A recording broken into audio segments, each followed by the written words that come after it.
Okay, happy Saturday racing, bayang karerista. Shoutout lang tayo saglit. Happy racing kay Boss Enrique Capili, watching from UAE. Boss, happy racing sa'yo, and shoutout na rin kay Boss Ronald Susim, and happy racing at shoutout kay Kagawad Enyong Lawan, Kagawad Teddy Real ng Barangay 59 Tondo, Reynaldo Chongko, Nami Bonito, pagbate galing kay Boss Bolong.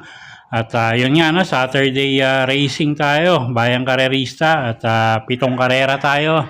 Pero ang start time natin, alas 4 ng hapon. Okay, so simulan na nga natin yung mga giya natin para sa araw ng Sabado, January 17. Race 1, start ng winner take all. 3-year-old and above maiden race placers, 1,300 meters ang distansya natin dito. Solo na natin to, kalahok numero 4, Paseño, isang imported horse. JD Huco yung re-renta dyan, at mainam naman yung huling itinakbo nito, no? Talagang medyo mabigat lang yung nalaban ng grupo. So single na nga natin to. Kung gusto yung pamproteksyon, pwede yung kalahok numero 8 na si El Drownty. AR Villegas yung re-renta dyan. Okay, so sa race number 1, single na nga natin to. Numero 4, Paseño. Kung gusto nyo magdagdag ng pamproteksyon, pwede yung numero 8 na si El Drownty. Okay, race 2 tayo. Start ng pick 6. 3-year-old and above maiden race, non-placers, distansya 1,300 meters. First choice natin, kalahok numero 4 na rin na si Moon Alphabet. Mark Gonzalez yung sasakay dyan.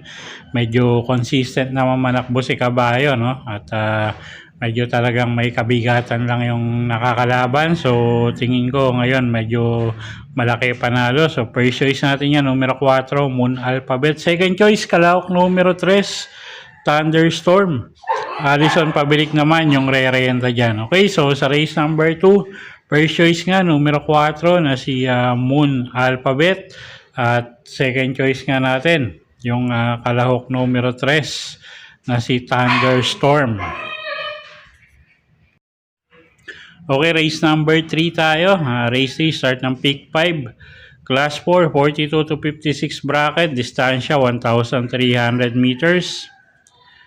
Okay, halos lahat to may panalo, no? Pero tingin ko yung 1, 2, 3 medyo lamang sa grupo yan, at medyo mas sanay sa mabibigat na laban.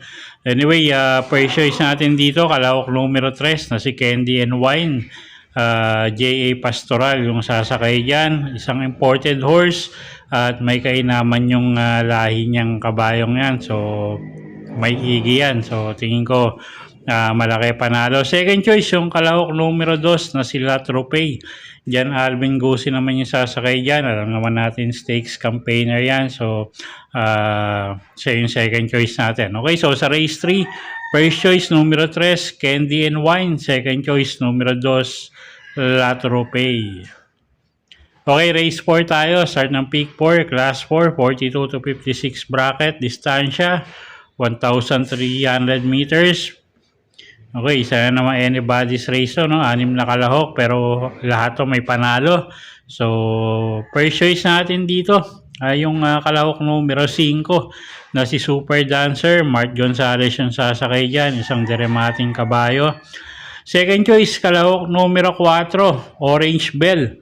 JB Hernandez naman yung re-renta dyan. At tingin natin medyo pagka nakakuha ng unahan to, medyo malaki panalo, at medyo matapang nga sa unahan tong kabayong to. At dagdag akong pangdeado rito, kalahok numero 6 na si Keynote Speaker. Gagabayan ni CL at Bincola. Okay, so sa race number 4, first choice numero 5, Super Dancer. Second choice, kalahok numero 4 na si Orange Bell, at pangdehado kalahok numero 6, Keynote Speaker. Okay, race number 5 tayo, class 5, 17 to 41 bracket, distansya 1,300 meters. Okay, first choice, kalahok numero 5 Couple entering guest of honor at pendant, si Elad Bincolata, AR Villegas, yung re-renta dyan. At si guest of honor, medyo nagpapakita na ng konting improvement, no? At pag nauna, tingin ko malaki panalo. At sila nga yung first choice natin. Second choice, kalahok numero 6 na si Chef Cat. JD Hugo naman yung re-renta dyan. Medyo magaganda rin ikinikilos niyan lately. So, tingin ko malaki rin panalo niyan. Okay, so sa race number 5, first choice nga, numero 5, couple entering guest of honor at pendant. Second choice, kalahok numero 6, Chef Cat. Okay, race number 6 tayo. Class 4, 42 to 56 bracket, distansya 1,300 meters. Okay, first choice natin dito, kalahok numero 1, VG. Mark Gonzales yung sasakay dyan. Pwedeng iuna yan, pwedeng isunod. At tingin nga natin, isusunod lang yan. No? May mga nakikita tayong matutulin dito.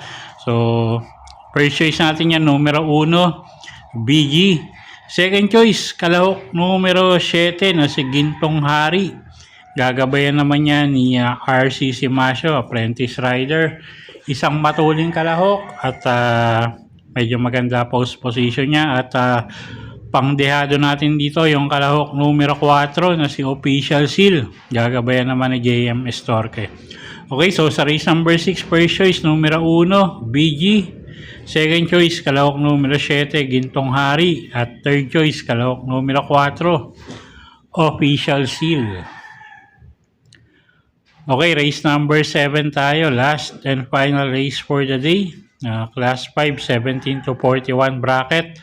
1,300 meters ang distansya. Meron tayong 7 kalahok dito.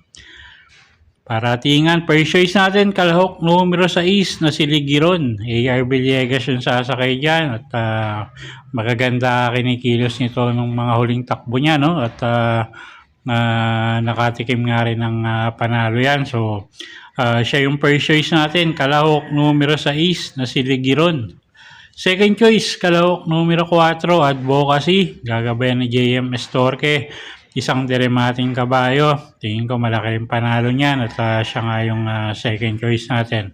Okay, so sa race number 7, first choice nga natin, kalahok numero 6, Ligiron. At second choice nga, yung kalahok numero 4 na si Advocacy. Okay, so yun po yung mga giya natin para sa araw ng Sabado, January 17, 2026. Sana po yung makatulong sa pagpili nyo ng mga tatayaang kabayo. Inuulit ko po, kayo pa rin po masusunod kung saan nyo itataya yung pinagpaguran yung pera. Okay, good luck po at happy Saturday racing, bayang karerista.